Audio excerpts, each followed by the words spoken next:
ምዕራፍ 17 ነቢዩ ናታን ለንጉሥ ዳዊት የነገረው ቃል።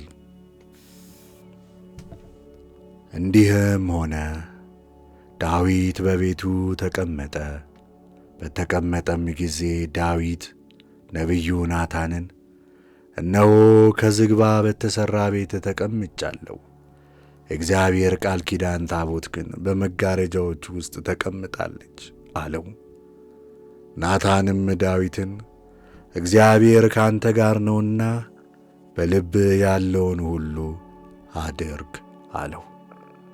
በዚያም ሌሊት የእግዚአብሔር ቃል ወደ ናታን መጣ፣ እንዲህም አለው፣ ሂድ ለአገልጋዬ ለዳዊት ንገረው፣ እግዚአብሔር እንዲህ ይላል፣ በውስጡ እኖርበት ዘንድ ቤትን የምትሠራልኝ አንተ አይደለህም?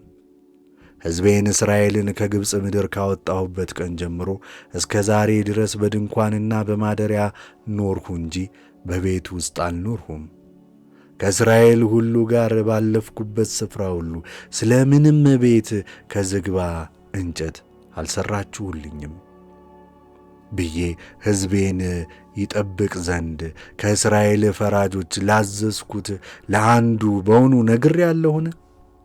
አሁንም አገልጋይን ዳዊትን እንዲህ በለው፣ ሁሉን ቻይ እግዚአብሔር እንዲህ ይላል፣ አንተ መንጋውን ስትከተል በሕዝቤ በእስራኤል ላይ አለቃ ትሆን ዘንድ ከበግ ጥበቃ ላይ መርጬ ወሰድሁ።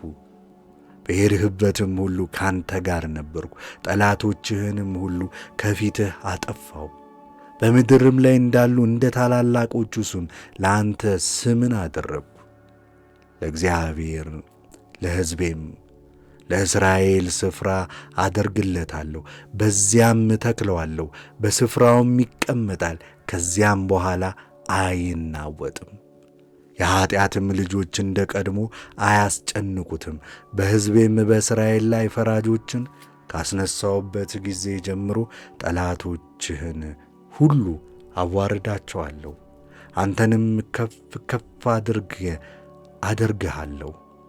እግዚአብሔር ደግሞ ቤትን ይሠራልሃል። ወደ አባቶችህም ትሄድ ዘንድ ዕድሜ በተፈጸመ ጊዜ ከአብራክህ የተወለደ ዘርህን ከአንተ በኋላ አስነሣለሁ፣ መንግሥቱንም አጸናለሁ።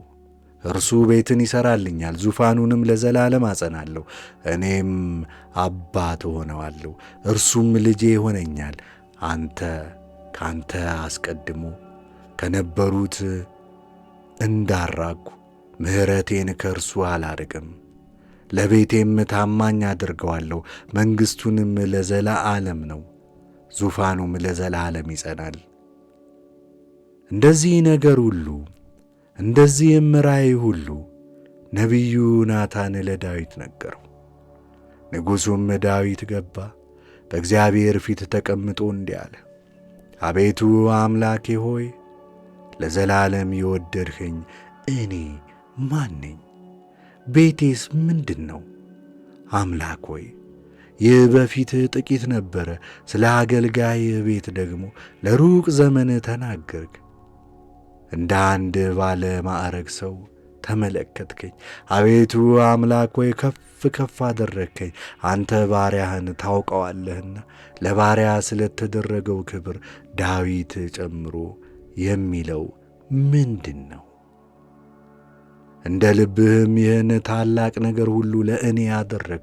አቤቱ እንዳንተ ያለ የለም፣ በጆሮአችንም እንደ ሰማን ሁሉ ከአንተ በቀር አምላክ የለም። አንተ እግዚአብሔር ከግብፅ ካወጣኸው ከሕዝብ በፊት አሕዛብን በማሳደድ ታላቅና የከበረ ስምን ለአንተ ታደርግ ዘንድ ለአንተም ሕዝብ ትቤዥ ዘንድ እንደ መራኸው እንዳንተ ሕዝብ እንደ እስራኤል ያለ በምድር ላይ ሌላ ሕዝብ የለም። ሕዝብንም እስራኤልን ለዘላለም ሕዝብህ አደረግከው። አንተም አቤቱ አምላክ ሆንሃቸው። አሁንም አቤቱ ስለ ባሪያህና ስለ ቤቱ የተናገርኸውን ቃል ለዘላለም የታመነ ይሁን፣ እንደ ተናገርህም አድርግ። ሁሉን የሚገዛ እግዚአብሔር እርሱ የእስራኤል አምላክ ነው። እውነት የእስራኤል አምላክ ነው ይባል ዘንድ ስምህ ለዘላለም ጽኑና ታላቅ ይሁን። የአገልጋይም የዳዊት ቤት በፊትህ የጸና ይሁን። አምላኬ ሆይ ቤት እንድሠራለት ለባሪያ በጆሮ ገልጠሃልና፣ ስለዚህ አገልጋይ እንዳንተ ይጸልይ ዘንድ ባለሟልነትን አገኘ። አሁንም አቤቱ አንተ አምላክ ነህ፣ ይህን መልካም ነገር ለባሪያ ተናግረሃል። አሁንም በፊትህ ለዘለዓለም ይኖር ዘንድ የአገልጋይህ ቤት ትባርክ ዘንድ ጀምረሃል። አንተም አቤቱ ባርከኸዋል፣ ለዘላለምም ብሩክ ይሆናል።